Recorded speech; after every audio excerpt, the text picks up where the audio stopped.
श्री गणेशाय नमः। श्रीमद् भागवत गीता के 13वें अध्याय का महात्म्य। श्री महादेव जी कहते हैं कि पार्वती, अब 13वें अध्याय के अगाध महिमा का वर्णन सुनो। उसके सुनने से तुम बहुत प्रसन्न होगी। दक्षिण दिशा में तुंगभद्रा नाम की एक बहुत बड़ी नदी है। उसके किनारे हरिहरपुर नामक रमणीय नगर बसा हुआ है। वहाँ हरिहर नाम से साक्षात भगवान शिवजी विराजमान हैं, जिनके दर्शन मात्र से परम कल्याण की प्राप्ति होती है। हरिहरपुर में हरि दीक्षित नामक एक क्षत्रिय ब्राह्मण रहते थे, जो तपस्या और स्वाध्याय में संलग्न तथा वेदों के पारगामी विद्वान थे। उनकी एक स्त्री थी, जिसे लोग दुराचार कह के पुकारते थे। इस नाम के अनुसार ही उसके कर्म भी थे। वह सदा पति को कुवाच्य कहती थी। उसने कभी भी उनके साथ शयन नहीं किया।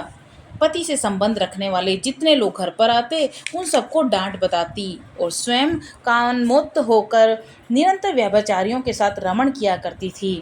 एक दिन नगर को इधर उधर आते जाते हुए पूर्ववासियों से भरा देख उसने निर्जन और दुर्गम वन में अपने लिए संकेत स्थान बना लिया। एक समय रात में किसी कामी को न पाकर वह घर के किवाड़ खोल नगर से बाहर संकेत स्थान पर चली गई। उस समय उसका चित्त काम से मोहित हो रहा था। वह एक एक कुंज में तथा प्रत्येक वृक्ष के नीचे जा जाकर किसी प्रियतम की खोज करने लगी, किंतु उन स्थानों पर उसका परिश्रम व्यर्थ गया। उसे प्रियतम का दर्शन नहीं हुआ। तब वह उस वन में नाना प्रकार की बातें कहते हुए विलाप करने लगी।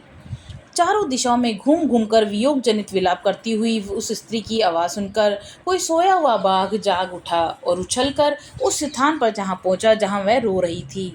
उधर वह भी उसे आते देख किसी प्रेमी की आशंका से उसके सामने खड़ी होने के लिए ओट से बाहर निकल आई। उस समय व्याघ्र ने आकर उसे नख रूपी बाणों के प्रहार से पृथ्वी पर गिरा दिया। इस अवस्था में भी वह कठोर वाणी में चिल्लाती हुई पूछ बैठी, अरे बाघ, तू किस लिए मुझे मारने को यहाँ आया है? पहले इन सारी बातों को बता, फिर मुझे मारना। उसकी यह बात सुनकर प्रचंड पराक्रमी व्याघ्र क्षण भर के लिए उसे अपना ग्रास बनाने से रुक गया और हंसता हुआ बोला, दक्षिण विदेश में मलापहा नामक एक नदी है। उसके तट पर मुनिपर्णा नामक नगरी बसी हुई है। वहाँ पंचलिंग नाम से प्रसिद्ध साक्षात भगवान शंकर निवास करते हैं। उसी नगरी में मैं ब्राह्मण कुमार होकर रहता था। नदी के किनारे अकेले बैठा रहता और यज्ञ के अधिकारी जो नहीं हैं, उन लोगों से भी यज्ञ कराकर उनका अन्न खाया करता था। इतना ही नहीं, धन के लोभ से मैं सदा अपने वेद पाठ के फल को भी बेचा करता था। मेरा लोभ यहाँ तक बढ़ गया था कि मैं अन्य भिक्षुओं को गाली देकर हटा देता और स्वयं दूसरों को नहीं देने योग्य धन भी बिना दिए ही हमेशा के लिए लिया करता था। ऋण लेने के बहाने मैं सब लोगों को छला करता था। तदंतर कुछ काल व्यतीत होने पर मैं बूढ़ा हुआ और मेरे बाल सफ़ेद हो गए। आँखों से सूझता न था और मुंह के सारे दांत गिर गए। इतने पर भी मेरी दान लेने की आदत नहीं छूटी।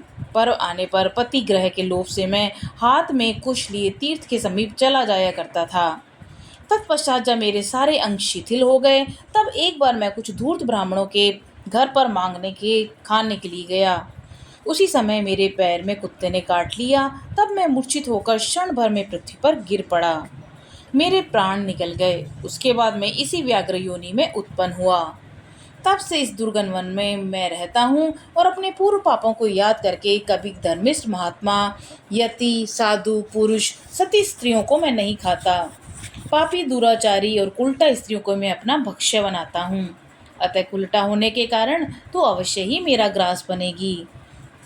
इतना कहकर वह अपने कठोर नखों से उसके शरीर के टुकड़े टुकड़े करके खा गया। इसके बाद यमराज के दूत उस पापिनी को संयमनीपुरी में ले गए और वहां यमराज की आज्ञा से उन्होंने अनेक बार उसको विष्ठा, मूत्र, रक्त से भरे हुए भयानक कुंडों में गिराया। करोड़ों कल्पों तक उसमें रखने के बाद उसे वहां से ले आकर 100 मनवंतरों तक रौरव नरक में रखा। फिर चारों ओर मुंह करके दीन भाव से रोती उस पापिनी को वहां से खींचकर दहानन नामक नरक में गिराया। उस समय उसके केश खुले हुए थे और शरीर भयानक दिखता था। इस प्रकार घोर नरक यातना भोग चुकने पर वह महापापिनी इस लोक में आकर चांडाल योनि में उत्पन्न हुई। चांडाल के घर में भी प्रतिदिन बढ़ती हुई वह पूर्व जन्म के अभ्यास से पूर्वव्रत पापों में प्रवृत्त रही। फिर उसे कोढ़ और याज यक्षमा का रोग हो गया और नेत्रों में पीड़ा होने लगी। फिर कुछ काल के पश्चात वह पुनः अपने निवास स्थान हरिहरपुर को गई। वहाँ भगवान शिव के अंतरपुर की स्वामिनी जम्बका देवी विराजमान है। वहाँ उसने वासुदेव नामक एक पवित्र ब्राह्मण का दर्शन किया, जो निरंतर गीता के 13वें अध्याय का पाठ करते थे।